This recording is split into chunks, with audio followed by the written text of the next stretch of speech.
Okay, now boys and girls, we're going to talk about context clues again. Now, we've talked about context clues again, but when we're reading and we find unfamiliar words, it's important that we have a strategy with context clues. So context is the words and sentences around a word.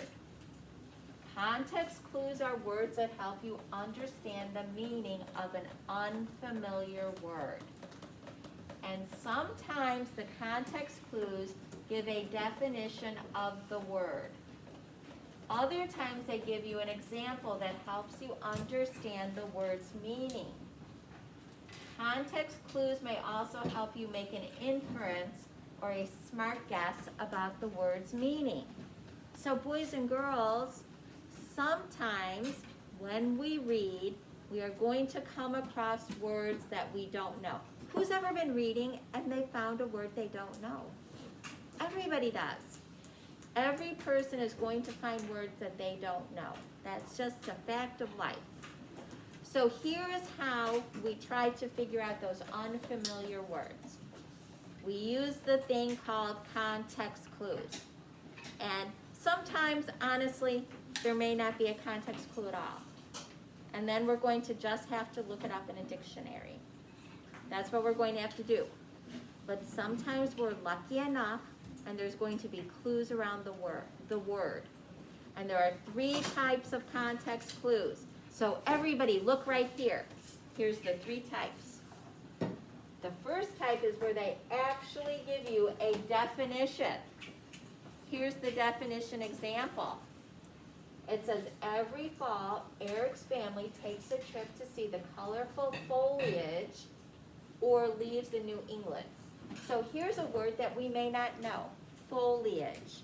Who's heard that word before? A few people have heard that word. And you might be reading and thinking, what is foliage? But then we have the definition. We have the definition right next to it. It says the word or. It says or leaves. It's telling us the meaning of it. So what is foliage? What is foliage? Avery? Leaves. It's leaves. So foliage is just a fancy word for leaves. That's what it is. And then you know what you could do with that word, that fancy word? You could file it in your head for next time you see it. Or you could even use it in everyday conversation. You could look out your window while you're sitting at dinner and you could say, Mom and Dad, look at the beautiful foliage, and you can impress them. Okay? That's what you could do. Now, the second type of context clue, boys and girls, is when they give you examples of something. Let's look at number 2. If you have a phobia, such as a fear of flying or fear of cats, you can learn to get over it. So, okay, so you're reading and you come across the word phobia, and you're like, what's a phobia? Well, it doesn't give you a definition of a phobia, but it gives you examples of phobias. Here's some examples.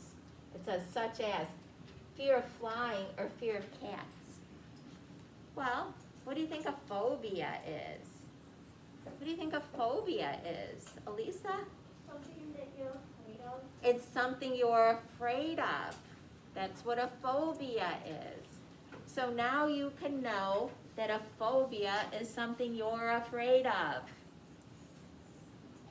So then you could file that away, and now you know what a phobia is. Oh, now here's a word. Let's look at this one. Now this one, it says, Tam was elated after the party. She couldn't stop smiling, and she told everyone it was the best day she'd ever had. Now, this one, there's no definition. There's no example, no definition or no example, but we have to do where it says, where we're making an inference or a smart guess about the word's meaning. So we're going to use what we're seeing here about Tam. She's smiling and she said it was the best day ever.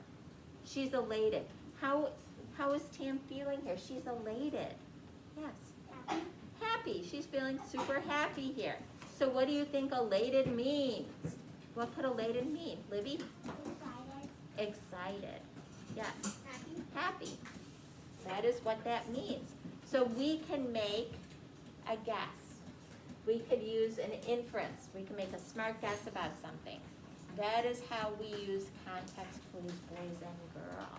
Yes. Is there any more context clues? Like any more? No, those were the only 3 examples they're giving us. But it is good, it's good, like some good practice, especially because there was like, sometimes they don't give us words that we don't know. And here there was a word or 2 that we didn't, those were some words that we didn't actually know. And that's helpful. It's not helpful if we already know all the words. Sometimes they would do that. They would give us all words we already knew.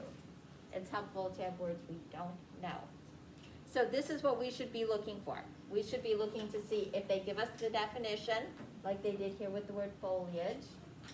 See if they give us examples, like they did with phobia. And then look to see if we can make an inference by what's going on in the sentence around it. So we were able to do that. So that's what we're going to do with context clues. Yes? For art, you know how you said mosaics? Are we ever going to do mosaics in college? Probably. I have a good feeling. Okay. There we go.